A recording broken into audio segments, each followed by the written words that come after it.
Sahabat Sonora, selamat pagi, salam jumpa untuk Anda semua dimanapun Anda beraktivitas, sahabat-sahabat di Sonora Network.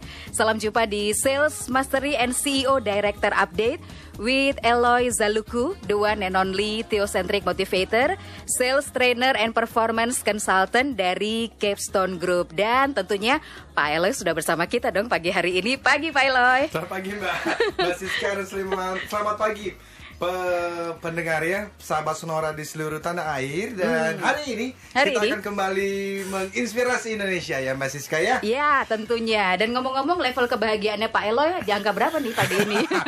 9,7. Wow. Itu kurangnya di mana ya? Kurang 0 sekian persen ya? Nanti kalau udah beres acara langsung 10 ya. 10 ya. Dan tinggi sekali hari ini karena kita kedatangan tamu spesial. Ya, tamu spesial. Tapi sebelum kita memperkenalkan tamu spesial kita, Mbak Siska, minggu lalu kita sudah berbicara mengenai closing techniques ya. Dan kita berharap sih ya teman-teman para sales di seluruh tanah air bisa capai targetnya di bulan ini ya. Amin ya. Jadi pada pagi hari ini sahabat Sonora, kita akan mendapatkan kembali inspirasi istimewa bersama program Sales Mastery and CEO Director Update. Apakah yang istimewa kali ini Pak Eloy? Istimewa kali ini, dan seperti yang kita janjikan, kita mau mendatangkan ya orang-orang yang sangat menginspirasi. Yang kita berikan programnya itu CEO and Director Update. Dan hari ini nih kita kedatangan seseorang yang spesial. Dan saya pernah mendengar kisah bagaimana ibu yang luar biasa ini memulai karirnya dari yang paling bawah dan sekarang bisa menduduki posisi yang tertinggi di sebuah perusahaan yang kalau kita menyebut nama perusahaan ini mungkin semua makhluk akan tahu. Dan sebetulnya pertemuan dengan ibu itu belum lama Mbak Siska, sekitar 3 atau 4 bulan yang lalu, ketika saya diberikan kesempatan memberikan sharing pelatihan di perusahaan yang beliau pimpin. Dan minggu lalu, tepatnya hari Sabtu, juga ketemu lagi di dalam launching dari TV, stasiun TV yang sebetulnya bukan pemain baru lah di industri TV, tetapi ada satu brand baru di pertelevisian Indonesia. Dan itu yang kita mau bahas hari ini. Jadi sahabat Sonora, silakan nanti kalau mau ikut berpartisipasi, silakan memberikan komentar, boleh lewat SMS, boleh lewat Twitter, boleh juga telepon ya Mbak Siska. Iya. Di nomor telepon berapa Mbak Siska? 0216337778. Dan langsung saja kita jumpai Ibu Maria Goretti Limi atau panggilan sayangnya Ibu Limi. Ya. Beliau adalah CEO dari Raja Wali TV atau RTV. Selamat pagi Bu Limi. Selamat pagi Mbak Siska, selamat pagi Pak Eloy. Selamat pagi Ibu. Thank you loh Ibu mau datang ini ya. Sama-sama. Ya, jadi sekarang yang cantik ada 2 ya Pak Eloy ya. Tidak cuma 1. Dan sebelum Ibu Limi dulu menjadi sebagai President Director dari RTV, sebelumnya sebagai Sales and Marketing Director dari Viva Media Group ya Ibu ya, yang ikut menangani TV One, Antv, dan tentu saja berbagai macam media lain lagi yang nanti silakan Ibu boleh menceritakan pengalaman sebelumnya. Jadi silakan Ibu mungkin bisa berbagi inspirasi dengan sahabat Sonora.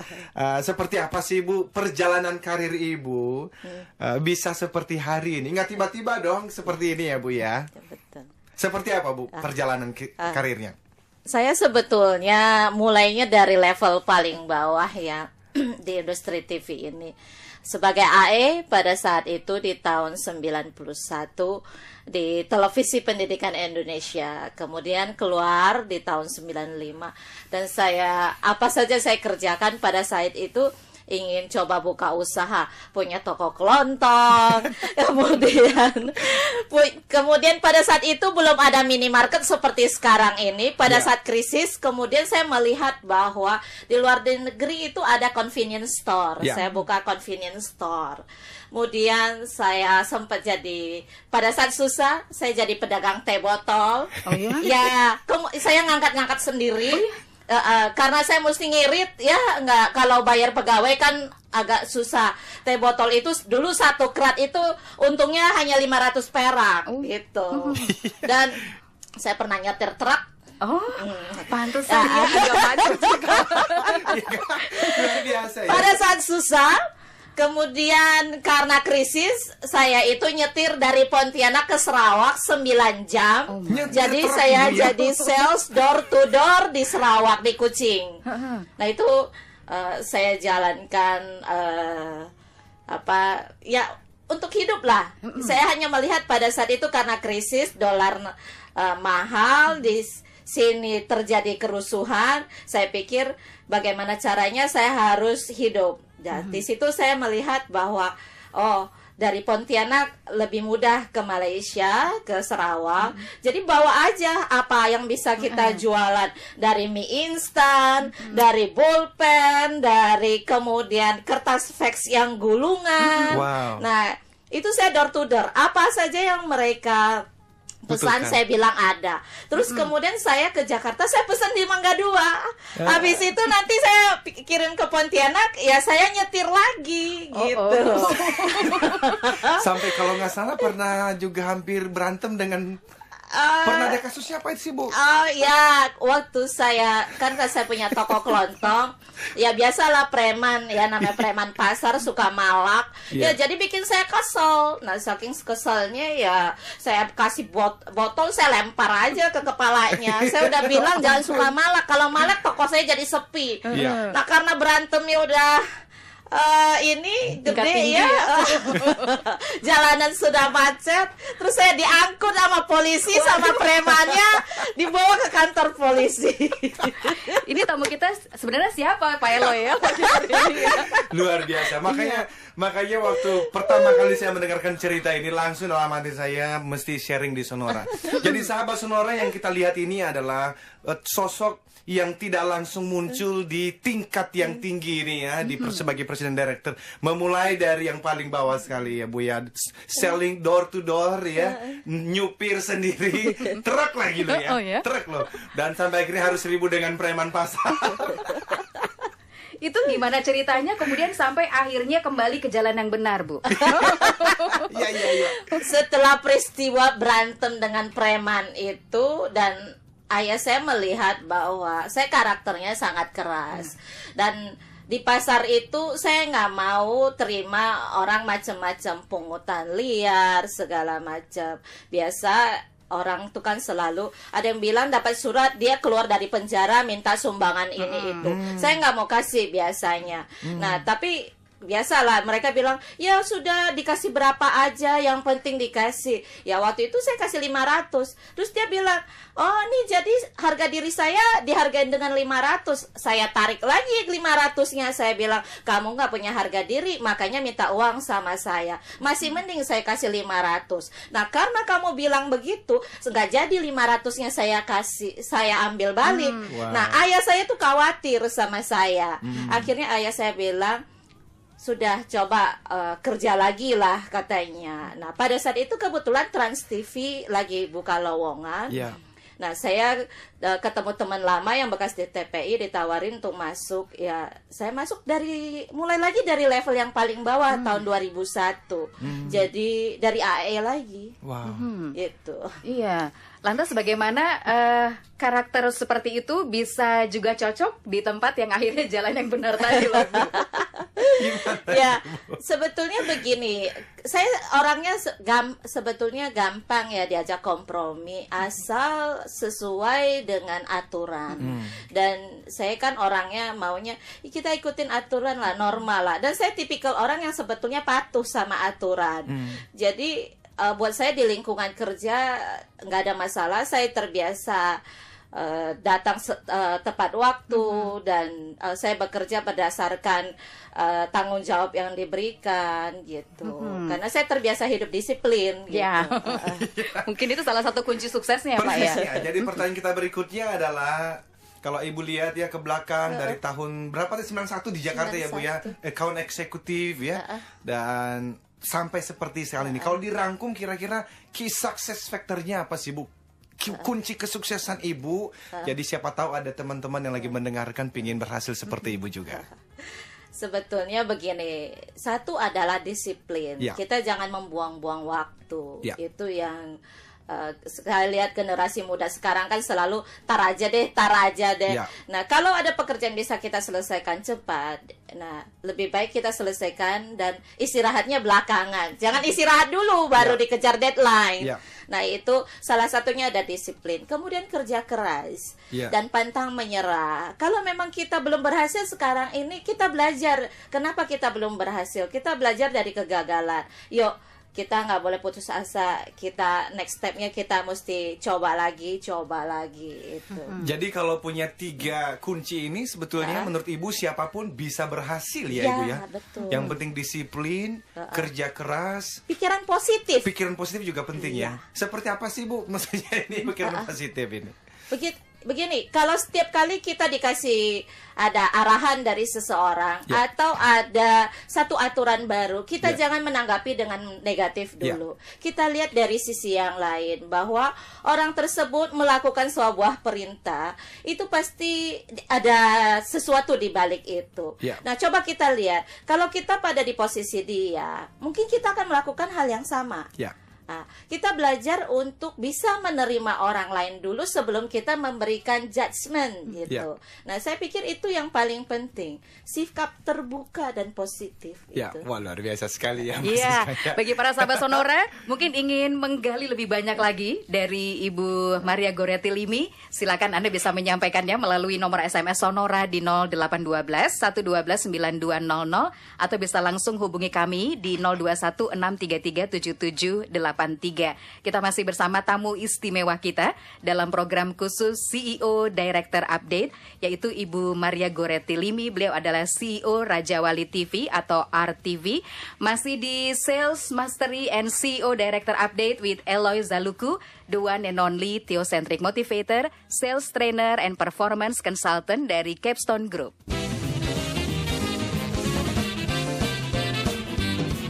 Stay tuned with us, Sonora Network.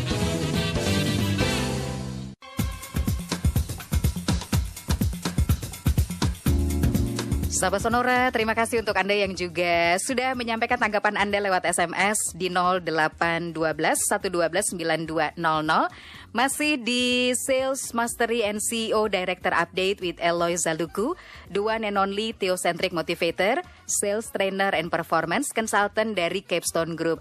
Dengan tamu istimewa kita, beliau adalah CEO Raja Wali TV atau RTV, Ibu Maria Goretti Limi. Dan kalau Anda mau menyampaikan tanggapan, masih terus kami tunggu di 0812 112 9200 atau 021 633 7783. Dengan kesibukan seperti sekarang ini, kalau Pak Elon melihatnya gimana nih Pak? Luar biasa. Jadi sahabat Sonora, nanti kita simpan dulu pertanyaan di segmen yang ketiga ya Mbak Siska ya, karena kita mau menggali lebih dalam lagi. Ibu, kalau bisa cerita lebih detail lagi dong Bu, itu sampai tadi kan kita udah sampai tuh yang dengan preman ya. Tapi kemudian Ibu mulai di industri pertelevisian itu. Kembali lagi ke Jakarta tahun berapa Ibu? Dan sampai sekarang boleh sedikit lebih detail lagi seperti apa Ibu? Sebetulnya begini, saya mulai lagi bekerja itu masuk ke industri TV tahun 2001.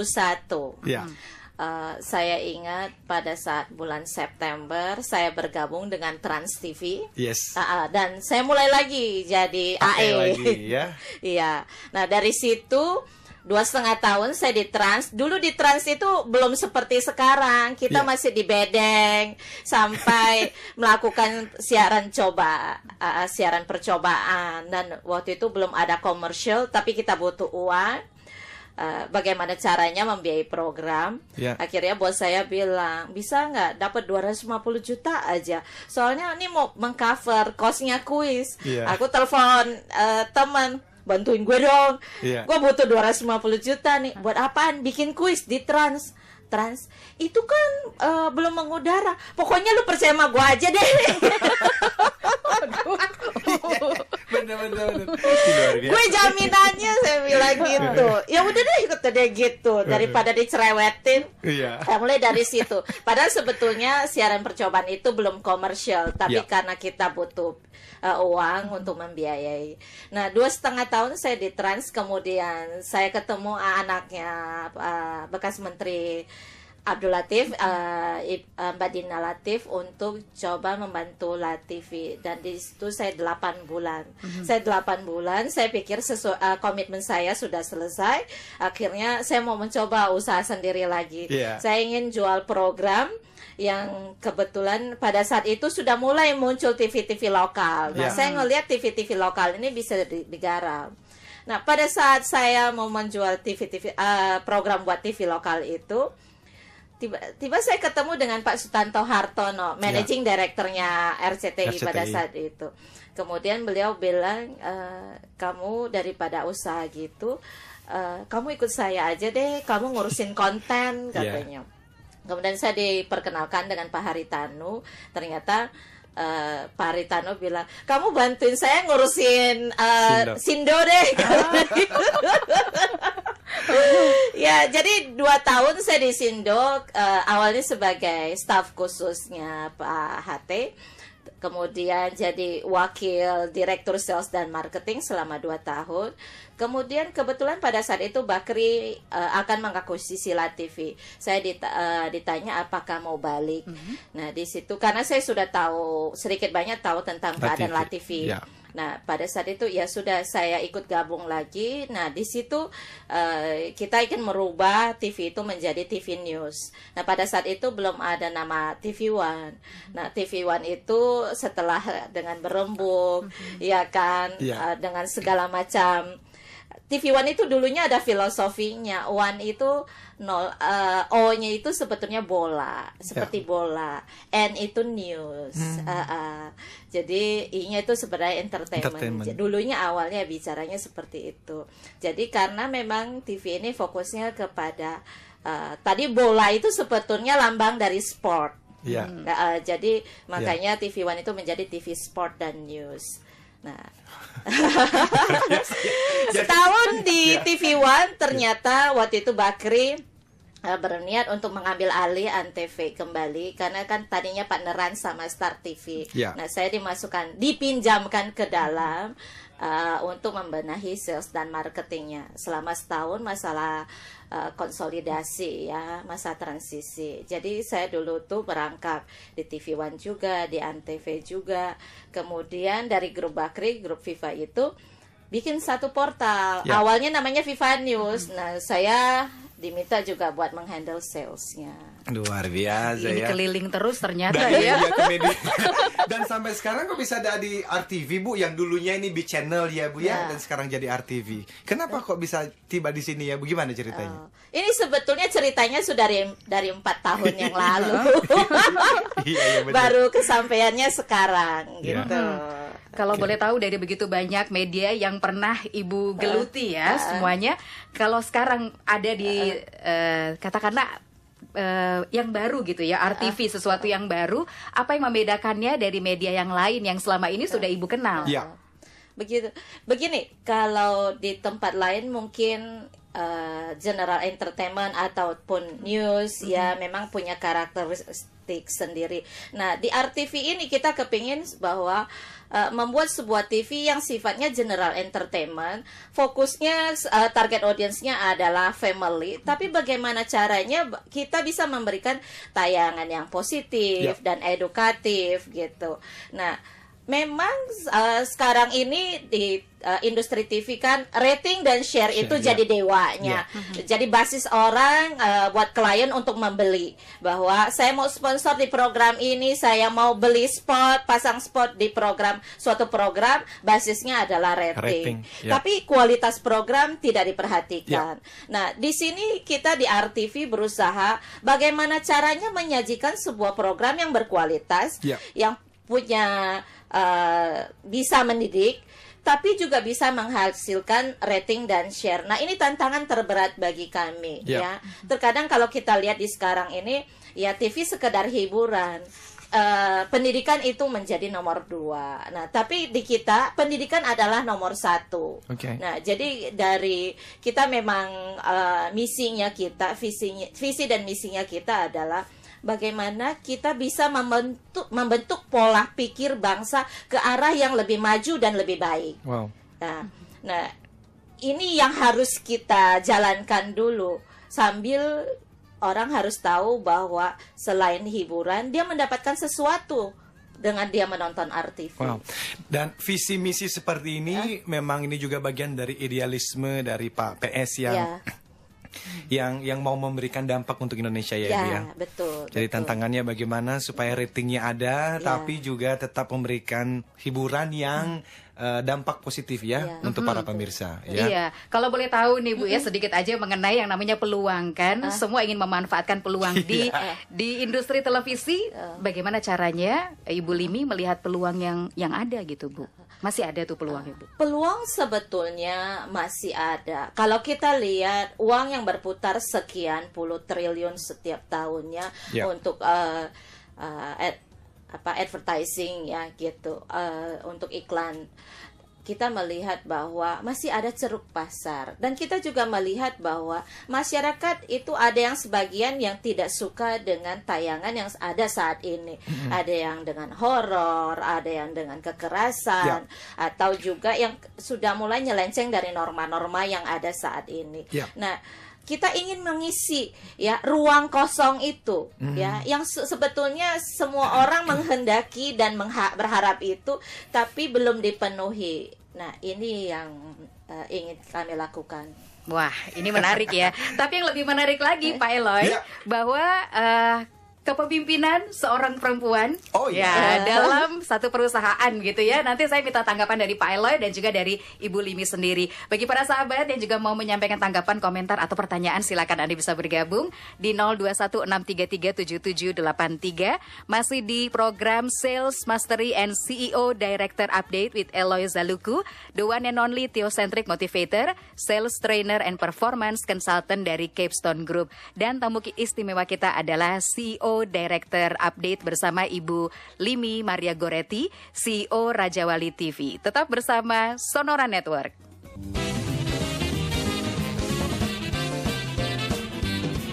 Stay tuned with us, Sonora Network.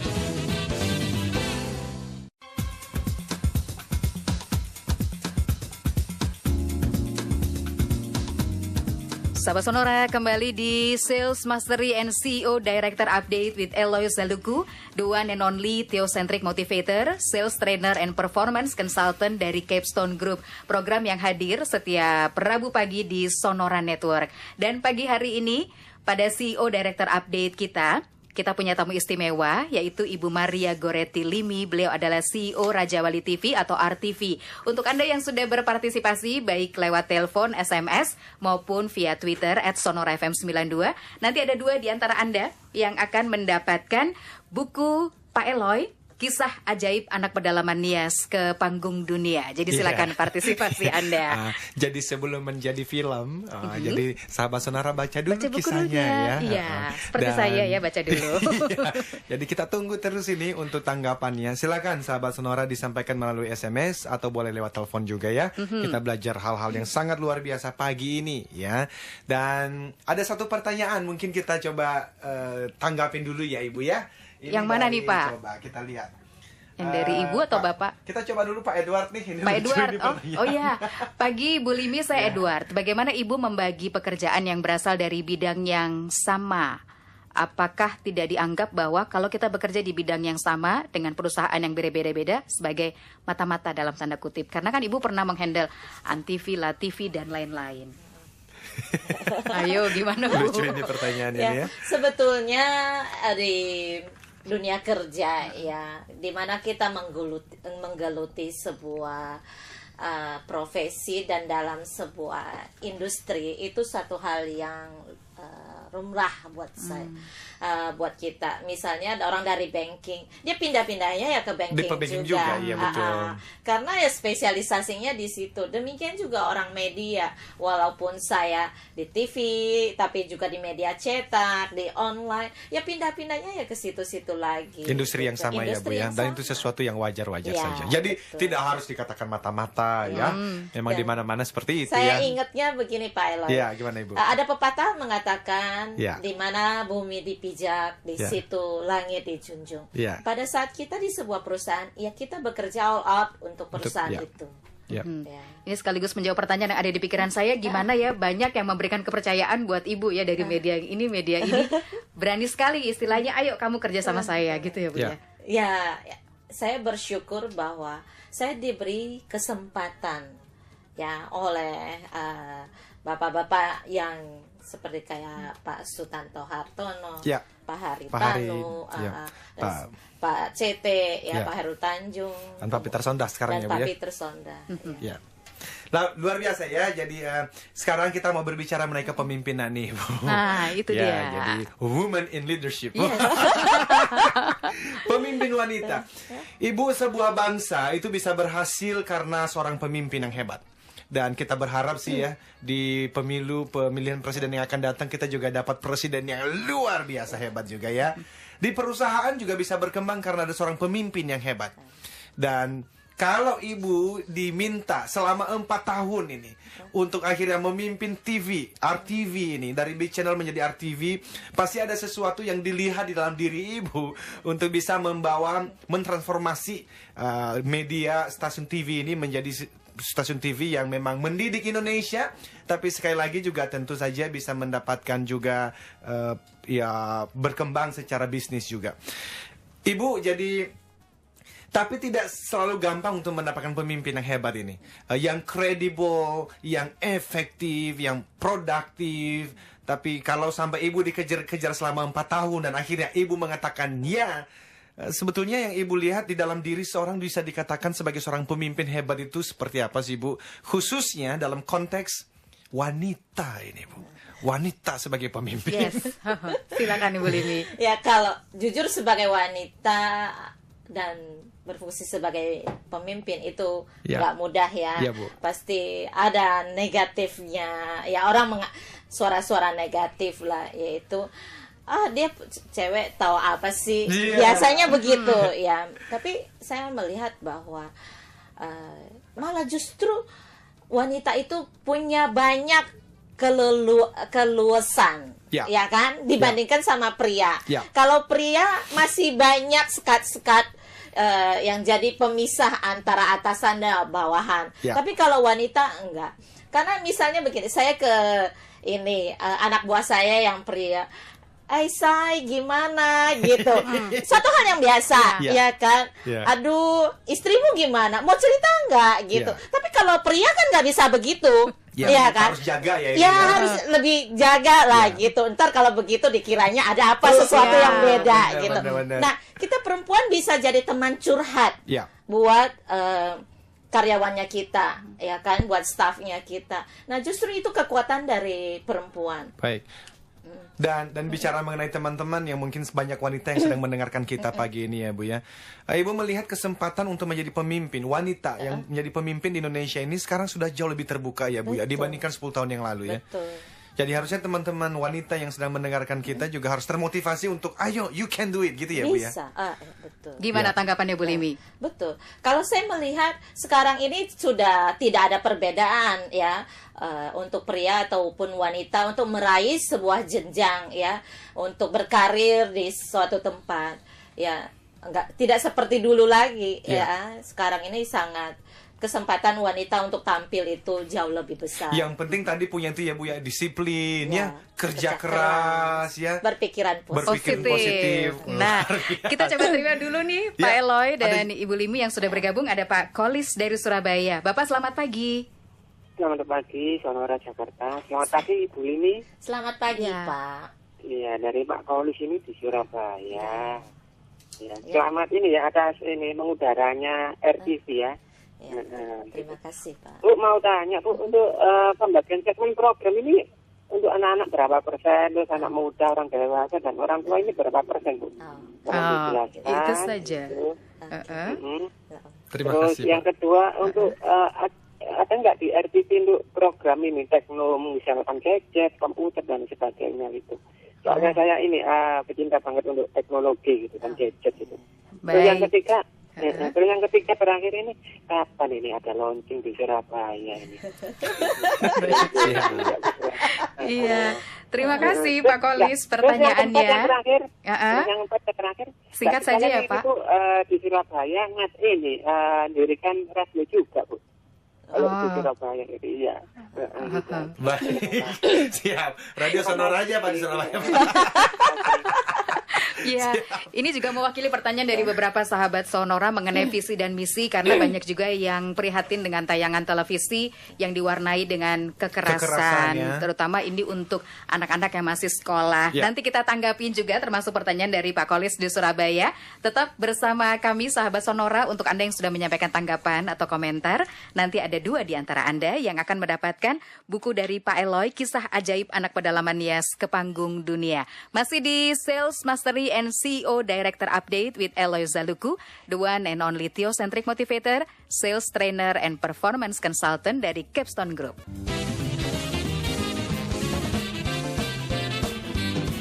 Stay tuned with us, Sonora Network.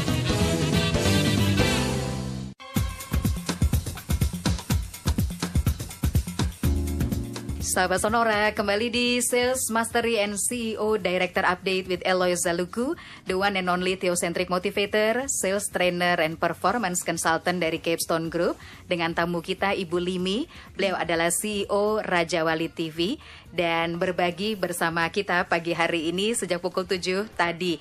Nah, kalau kita hubungkan dengan sales nih Pak Eloy, apa yang menarik dari apa yang sudah dilakukan oleh Ibu Limi selama ini? Betul, tapi sedikit sebelum sampai ke sana ya, saya ada pertanyaan sedikit lagi mengenai leadership ini.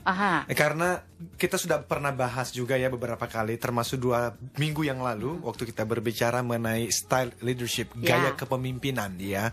Dan saya pernah mendengar Ibu Limi itu pernah diminta untuk berpindah dari satu stasiun TV ke stasiun TV yang lain. Begitu ya Bu ya. Dan Ibu sebetulnya sudah siap-siap untuk pergi. Tetapi nggak jadi ya Bu ya. Karena ternyata tim Ibu sampai demo, Ibu nggak boleh pergi. Ada apa sih Bu sampai secinta itu dengan Ibu? Mungkin kayak kepemimpinannya, kalau Ibu bisa share ya. Siapa tahu ada sahabat Sonora yang mau meniru juga gaya kepemimpinan yang Ibu lakukan itu. Ya sebetulnya saya juga nggak nyangka ya, ada giant banner di lobi kantor, please stay with us for 1,000 years, tulisnya begitu. Ada spanduk, katanya jangan tinggalkan kami, terus kemudian semua tanda tangan itu. Ya, saya juga tidak menyangka bahwa akan seperti itu. Di mana saya menganggap staf saya adalah keluarga saya. Jadi saya memimpin, saya menganggap itu adalah keluarga. Dan saya harus terbuka pada mereka apapun permasalahan yang ada. Jadi mereka tahu ya. Dan saya selalu katakan hand in hand. Setiap salah satu dari kita ada masalah, itu adalah masalah kita bersama. Dan kita ngobrol. Dengan ngobrol, kita mencari solusi. Jadi kalau ada masalah, jangan mencari pembenaran diri atau menyalahkan pihak lain, orang lain. Nah, jadi anak-anak itu merasa apapun mereka bisa terbuka. Ya, dan itu yang mereka rasakan bahwa mereka tidak dapatkan dari yang lain.